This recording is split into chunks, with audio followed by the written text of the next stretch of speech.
Okay, what we're going to do, we're going to talk about the special purpose vehicle under the IRC 1031 exchange. Because remember, this is the format of this special purpose entity or a special purpose vehicle. This is how this vehicle is constructed. This is how it operates. Also remember, this is a U.S. patent. This has been patented, and it shows you exactly how this instrument or how this thing operates from point A to point Z. The special purpose vehicle, the methodology of it is to execute financial transactions and ensure the UCC3 instrument and other financial obligations are honored. So what has to happen is that you're securitizing the asset, which is real property or collateral, after acquired proceeds of real property. Now this is the thing.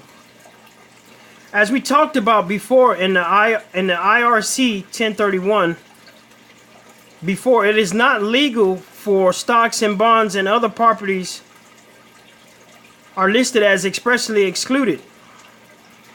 Section 1031 of the IRC through securitized properties are not excluded.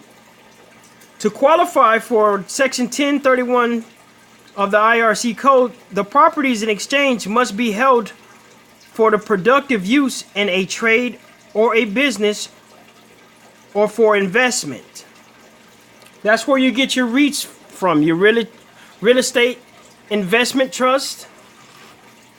That's what a REIT is. If you see the REIT, real estate investment trust, and they don't pay taxes. So in order for this mortgage that this homeowner signs, it has to go to a special purpose vehicle in order for it to be set up as a security, for it to be legal. And if it's not done that way, then it's not legal. And technically what they're doing, there's ways that you can claim that it's not legal what they're doing.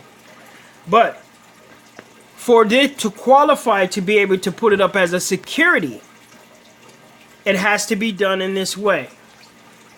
And after that, they meet the obligations of the UCC3 instrument. What is done is that the purpose of the transaction is to accommodate all the parties. The financial institution, which whom issues the payment obligation, and it also is there to help a representative other than the depository bank who has in good faith dealt with the instrument or its proceeds on behalf of the special purpose vehicle. One who was not entitled, or a person entitled to enforce the instrument and is not liable in conversion. So basically that's the trust. That's the business trust that you see right there. There's parties who are involved in this special purpose vehicle. And in order for this home or this mortgage to be turned into a security, a mortgage-backed security, all of the parties have to be accommodated. And the accommodating parties is the depository bank, the bank who does the depository, and the ones who deals with the instrument, which is the mortgage or the security on behalf of the special purpose vehicle. Now, once that mortgage is signed by that homeowner, it's made into a mortgage-backed security through an invention like this. This is an invention. And this mortgage-backed security becomes a mortgage-backed security once the homeowner signs that promissory note. And that promissory note is signed, and MERS takes it and makes it electronic channel paper, a payment electronically. That mortgage is then put into a special purpose vehicle and is designed to be a security that the business trust and investors can invest in. And this is how you come about turning a promissory note, an investor's promissory note, into a mortgage-backed security. And that's how most homeowners that don't even know that their mortgages has been turned to a mortgage-backed security, so other investors can invest in it. Whether that's your 401k, whether that's a REIT, a real estate investment trust that you're invested in, it doesn't matter. These things are done for the purpose of turning this mortgage into an investment for investors, or for the bank to be able to sell this to investors. So once the bank has done this, these instruments are basically not on the banks. They're not on the records of the banks anymore. They're not on their books anymore. So they take this special purpose vehicle, package it up, sell it to investors. Now everybody is entwined into this investment, whether it goes good or whether it goes bad. If it goes bad, then everybody takes a hit for this investment. And this is why you see what happened in 2007. When the housing market crashed, the bubble came in the housing market, everybody took a hit. That's because everybody's invested in it. And this could still be going on, and most likely is going on right now. So it's the homeowner has no idea that they're taking that promissory note that they're making with the bank. The bank is taking that promissory note, putting it into a special purpose vehicle, turning it into a mortgage-backed security, and having investors invest in it. And at one point in time, maybe that homeowner may be invested in a 401k or some type of investment with other REITs, which is a real estate investment trust, just like you see that business trust right here. See the business trust right here? So the homeowners could be invested in a 401k or any type of investment that are invested in mortgages. And for some apparent reason, that homeowner can't pay his mortgage. So that mortgage defaults.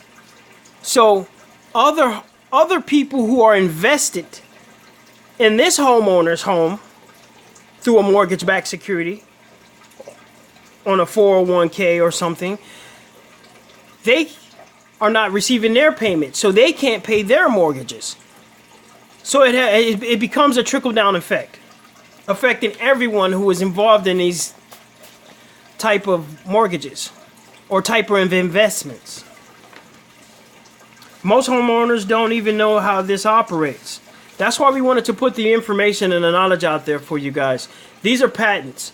These are things that you can Google yourself, and you can see how this is operated. The banks are operating and using these vehicles, and you have no idea what's going on in regards to that. And this is something you should know about. If you're a homeowner, you should be understanding these things. You should understand where your money and who you're paying your money to. Because in some cases, some homeowners have been foreclosed on their homes. And the people who are foreclosing, whether it's the bank or the trust or whoever, has no legal right or obligation to foreclose on that home under the Universal Commercial Codes. And the Universal Commercial Codes, which is the UCC codes, they fall under the laws of contracts. And if you don't study these things, these are things that you don't know. And homeowners have been taken advantage of every day because of this. Now, to be fair about the situation, this information is public knowledge. And it only lies on the homeowner for not knowing these things. Not knowing the law is no excuse. And this information is out here for you to understand just like everyone else. But if you don't take the time to study these things, you can't blame other people for taking advantage of you, because this information is out here for you to learn. And that's what we want to do is have everybody take accountability to learning the things that you need to know and understanding why certain groups of people have taken advantage of, and how to combat that to the point where you're not being taken advantage of, because you're understanding your right as a citizen, you're understanding your right as an obligator of that promissory note that you've made, and you understand how that vehicle or how that instrument is being worked or being used by the bank and other people who are invested in this situation with you. So it is all of our rights as citizens to understand these type of things and understand the contracts that we're in, understanding the universal commercial codes as well, to know how you're able to deal in life when you're dealing with life in contracts. These are contracts that you're making. Now, we want to talk about the system of MERS, but we do want to understand the patents that are in here.